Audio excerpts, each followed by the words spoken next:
I was just thinking it ought to be dull and commonplace. Same sunrise over the same house in the same tiny piece of England. Every day for 200 years. But it is beautiful. I travelled miles and was unchanged when I could have been here and transported. No fault of the sun if the eye sees not its beauty. What Sadiq Khan has allowed to happen in London, I think, is cultural vandalism. It's almost like a deliberate destruction of things that the British once held dear and true, and frankly, still do. And now if you look at the demographics of London, you're not in England anymore when you're in London. That's just the demographic fact. In the centre of the capital is almost just Disneyland Britain, isn't it? A few red telephone boxes and Buckingham Palace, but otherwise, very hard to be there and say to yourself, I'm still in Great Britain. London, 54% migrants. Again, conclusion, native population outnumbered.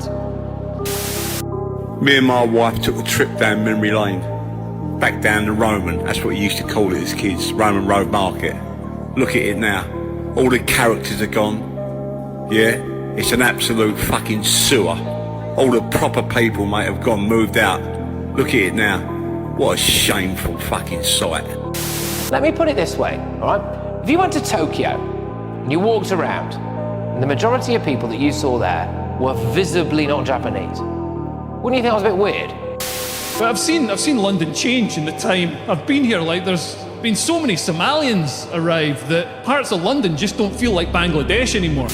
London's turning into a shithole under Sadiq Khan. I think you had a great eye for British culture.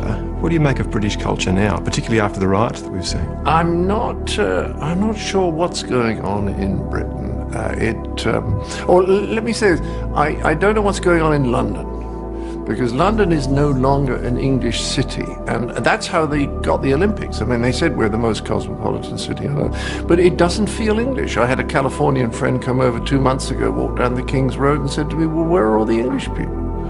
And I mean, I love having different cultures around, but when the parent culture kind of dissipates, you're left thinking, well, what's going on? The comedian John Cleese was condemned simply for saying that London was no longer really an English city, something which to most sentient people would be a perfectly reasonable view. He said actually it's not about racism, it's about culturalism, and he said that it's not as polite as it was, humorous, it's not as friendly as it was. Look at London, 42% of people who live in London are like me, foreign born. Obviously, if you have half of a city, essentially, that are people who are first-generation immigrants, that is going to make it less of the local culture. Look at it like this. If 50% of the people who lived in London were Scottish, would we be okay to say that it's less English than it was when it was 10%? There's nothing wrong with diversity. London is fine. It doesn't even need to be criminal to be unpleasant. Like, just walking through the dystopic tunnels of the Elizabeth line, having someone in a heavy subcontinental or African accent shout the train announcements at you, with British Transport Police staff walking towards you, again, in the full face coverings, indoors, so it's not that they've even got the wind buffeting down on them, having second-generation diversity burst through the barriers as you're paying exorbitant amounts in order to get to work on time so that you can pay for their social housing. Just all these small things like that really start to grate on you as a Londoner. It almost makes you feel as if society is built against you at this point, doesn't it? But that would be systematic oppression, which only happens to non-white people. I mean, there was a very strange article about this from Andrew Sullivan where he was quoting some friends of his and they said, oh, it's great, we get to go around London and we don't hear a single English accent. I'm like, why is that a positive that you don't hear an English accent in the capital of England? It's a bit weird. Look at big fucking rows outside Iceland. Look at the fucking queue, look. Look at the fucking queue. This is for Iceland, look, goes back what used to be fucking Woolworths. But no, Woolworths was too English for this place. Ah, here we are. You know, look. That's Super Drugs where they had that video the other day. Look, it's fucking sold out of everything. Look, homeboy outside with his fucking mask on. Welcome to the fucking East End. What a fucking absolute fucking third world. Look, there's a white woman. She's probably Eastern European. I'm an Englishman in England and I don't feel like I'm an Englishman in England. Let's have it right. I feel like a foreigner in my own country. That's what I feel like. And do you think that's fair? Why do you think everyone's moving out of London to move to seaside towns? Do you think they want to? You've got half of East London living in Clacton. Why? If it was so good in East London, why aren't we all still living there? Why don't we all still live in East London if it's that great? You know, you've just been pushed out. It's, you know, everyone knows. No one wants to talk about it. That's the problem. But I go to London now, and I'm shocked by it.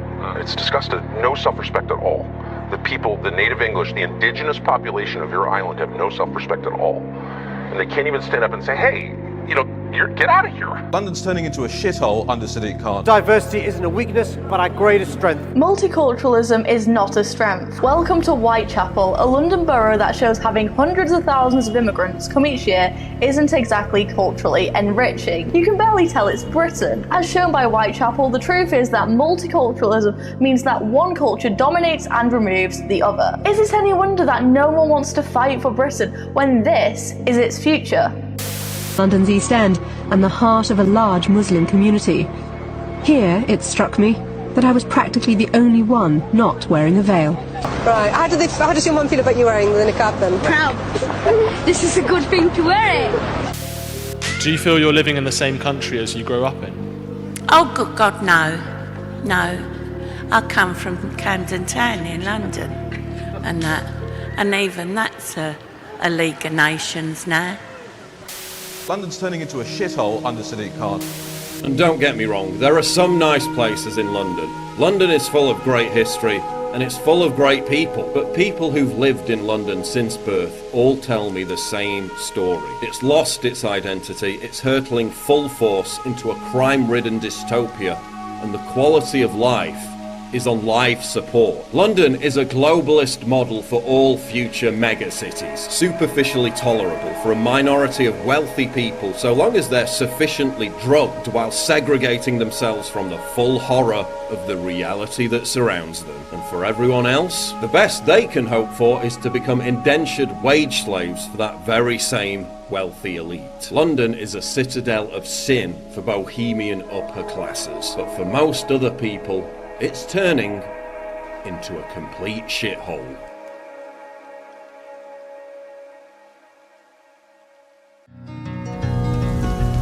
Let me take you by the hand and lead you through the streets of London. Show you something to make you change your mind.